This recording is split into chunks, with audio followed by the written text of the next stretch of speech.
A tarefa do Jorge Martin na temporada 2023 da MotoGP não era das mais fáceis, mas ele conseguiu deixar ainda mais difícil. Esse é o assunto de hoje, aqui no Grande Prêmio.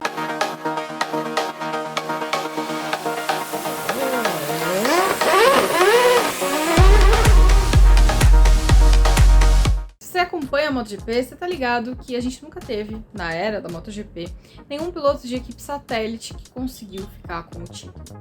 Por que eu frisei na era da MotoGP? No último ano das 500 cilindradas, Valentino Rossi foi campeão e ele corria com uma equipe satélite, mas é satélite peronomútil, né? Tinha o rótulo de satélite, mas o esforço todo ali era da Honda, então não é exatamente um triunfo daqueles.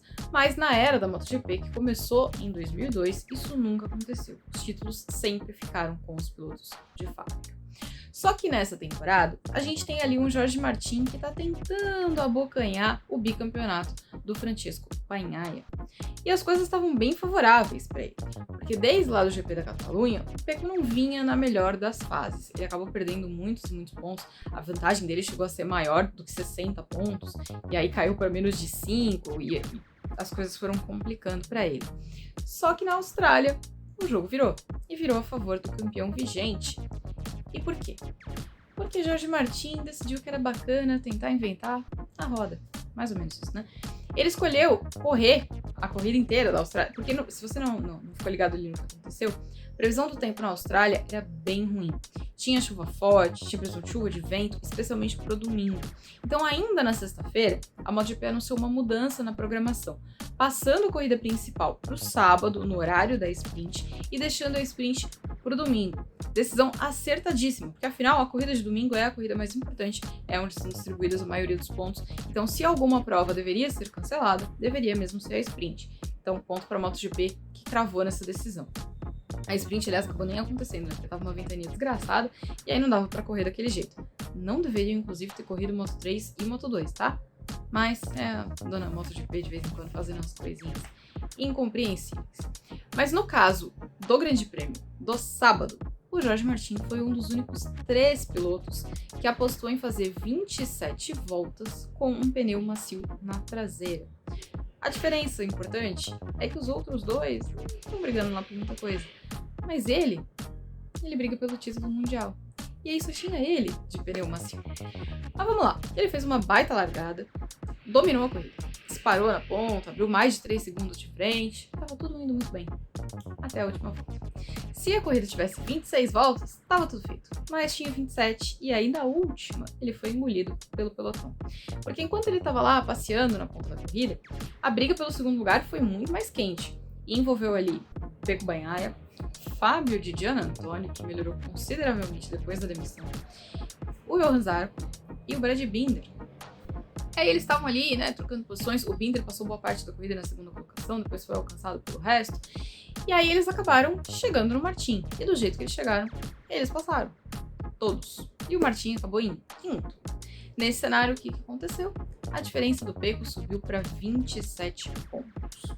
A gente ainda tem um longo caminho pela frente. Restam 4 etapas, ou seja, 8 corridas, cada uma delas com 37 pontos em disputa, considerando que tudo aconteça, né?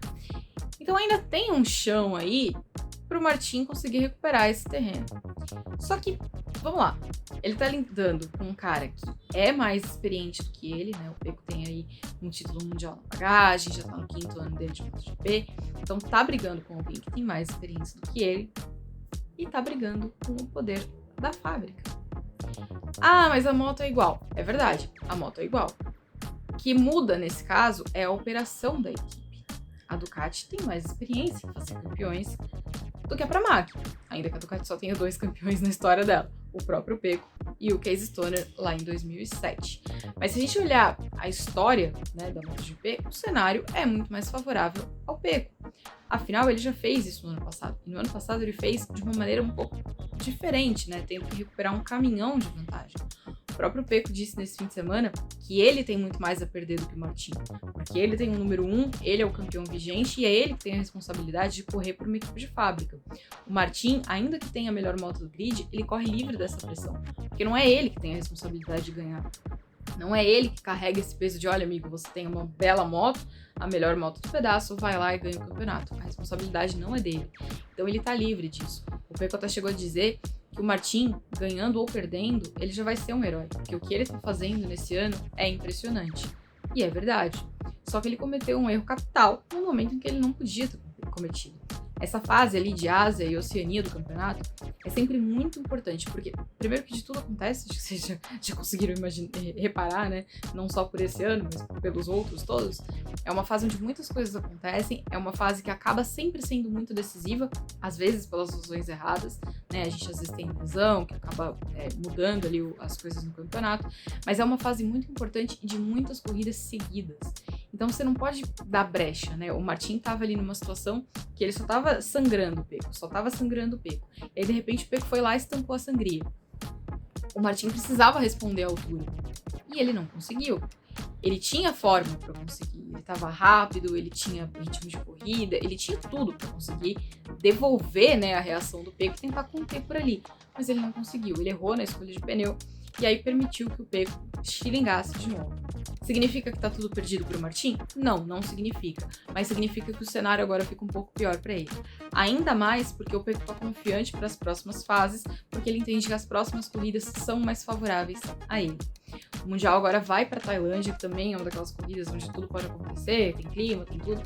Mas é uma briga que promete seguir aí até o fim do campeonato.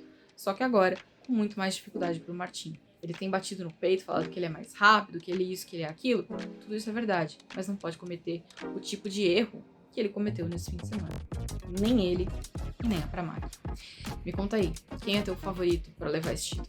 Fique com o Bagnaia ou o Martin vai conseguir uma virada? A gente se vê na próxima semana. Valeu!